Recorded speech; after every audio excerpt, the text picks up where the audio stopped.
I'm here with Samantha Jouin, a management consultant with experience in government negotiations. She's worked with pharma companies to prepare and navigate the Inflation Reduction Act, drug price negotiations.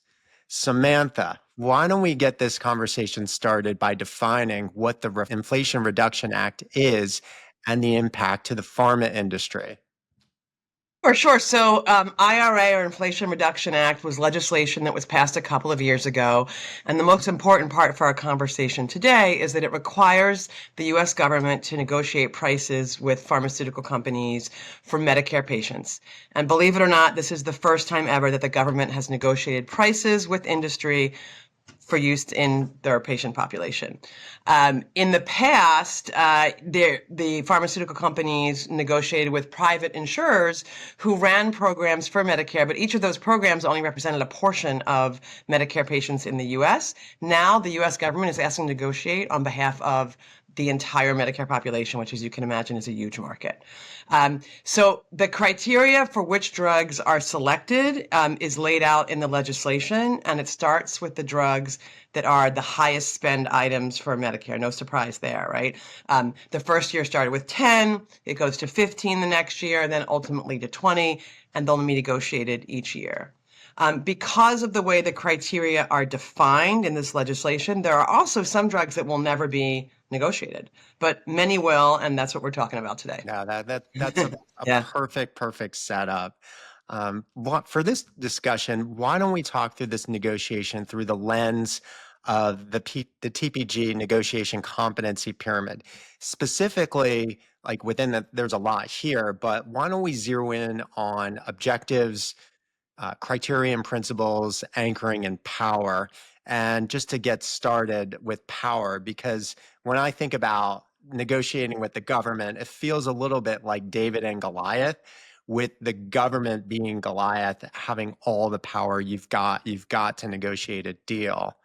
So who would you say has the power in this negotiation?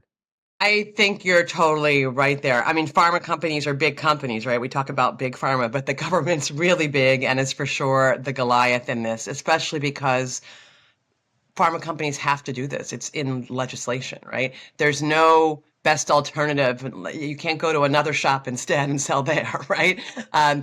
If companies don't negotiate with the government, they on the given drug that's been selected, then they're out of all government programs, and there's huge penalties. It's just not tenable to not be in the process.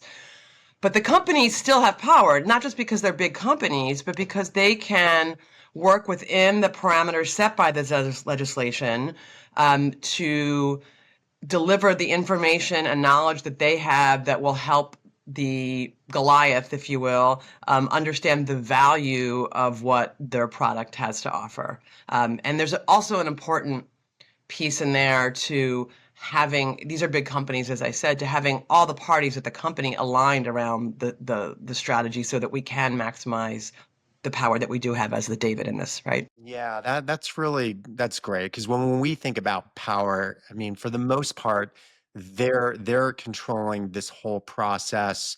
They're controlling a lot of the variables. But to your point, the biggest things, if you guys can control your expertise, your information knowledge, most importantly, the criteria where things are being evaluated on, and have your whole organization aligned, that certainly bolsters your power. And thinking more about the process, with that saying the backdrop of the stage, what does the process look like? Is it something like an auction, like you got one shot to do this? Is it a defined period of Yeah. time? Is it multiple steps? How does the process work? That's interesting that you say an auction. They could have done that, right? But that's not what they did. And they also needed to make the process fair, or at least seem fair, through a negotiation, right? Not just we're putting you on the spot and naming you to this price and you're stuck with it.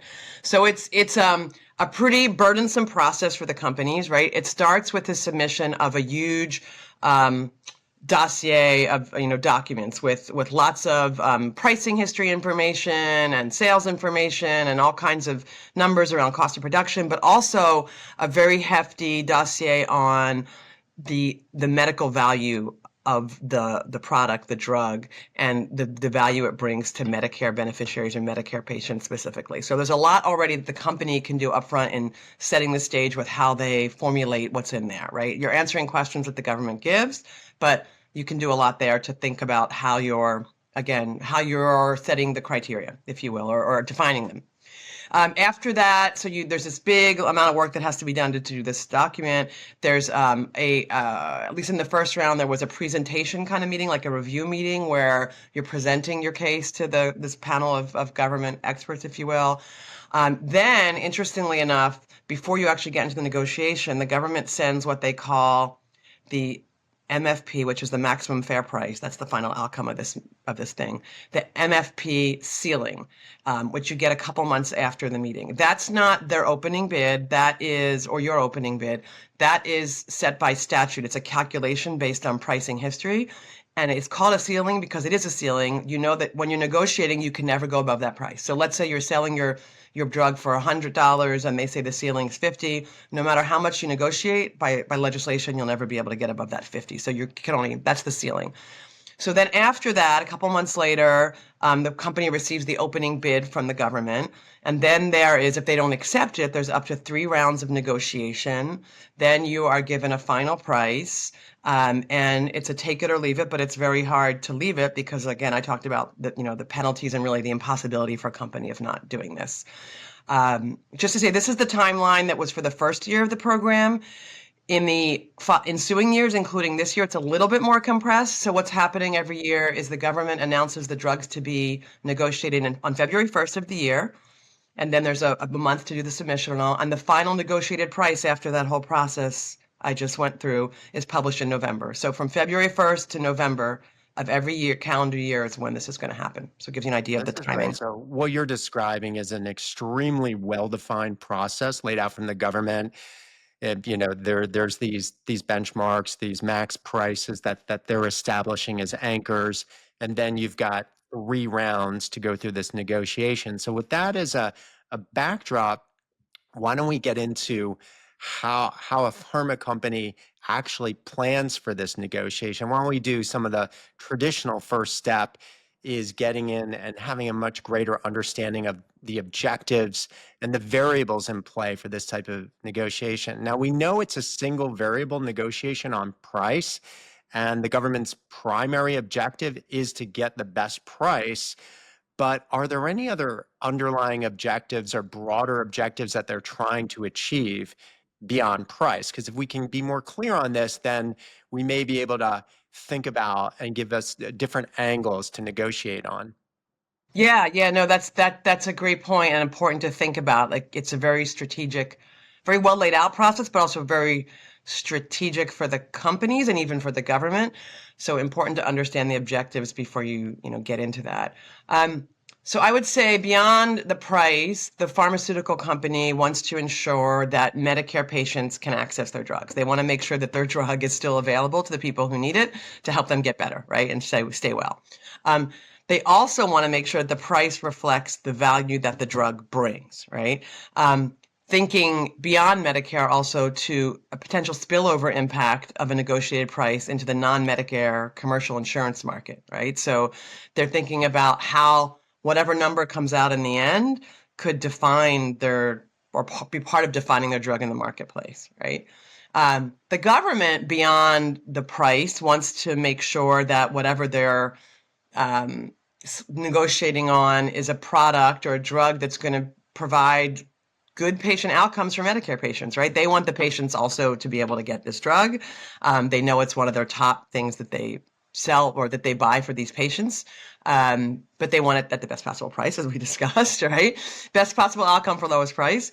But what's interesting too is this is also political, right? This is the US government, depending on where we are in election cycles and whatnot. The government is concerned with demonstrating a win, right? They want to say like, hey, we voted on this and now, we are going to get a better price out of this industry than before. And look how powerful we are, reelect us.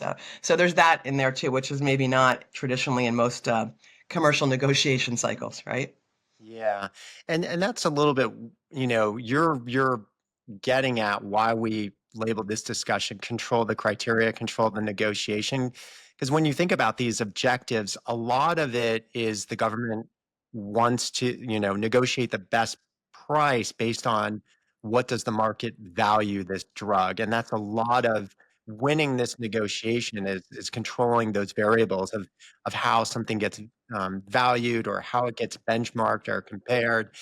When you think about that, um, what are the ways that you would say this comes to life?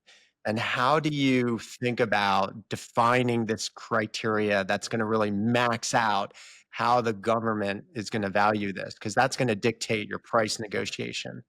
Yeah, yeah. So first and foremost, we talked about how this is such a defined process. There are defined questions that the government's asking in the original submission, right? Things that they are anchoring on. And one of them is what's the therapeutic alternative? What's the next best alternative, if you will, to your drug? So if you think about the company, it's going to be important that for them, that next best alternative, that therapeutic alternative, is defined in a way to really demonstrate the value of their product, right? I don't want my therapeutic alternative to be, aspirin that's been on the market for 25 years, right? I want it to be another drug that's comparable to my specialty drug or my drug. So the companies can really think about trying to or do think about in their submission and in the presentations and negotiation, trying to prove why drug A is the alternative versus drug C that the government might be saying is the alternative, right? So there's that. But then there's also trying to show the value specifically of my drug versus what might be else out there in the marketplace in different realms, such as like patient compliance, if there's data out there that shows patients will stay on treatment more readily with my drug versus the alternative, that's going to be important, right? The government cares about these people getting better. So if the patient is more likely to take my drug regularly than the other, that's going to be important for me to talk about. Or things like the preferred format for the drug. Like, is this an oral medication that's easy for me to take at home as a Medicare patient, or do I have to go get an injection in a doctor's office, right? Side effects of my drug versus other drugs that the government may be, trying to anchor me to. Usage in the marketplace. If you're telling me my drug should be priced similarly to this other low-cost drug, are doctors actually prescribing that low-cost drug? And if they're not, why not? What's the benefit of my drug? So there's a lot of really trying to prove, one, what the comparable alternative would be and making sure that's one that really is comparable, but also trying to prove the using the right information to prove the value of my drug versus what else a patient might do for the same kind of treatment.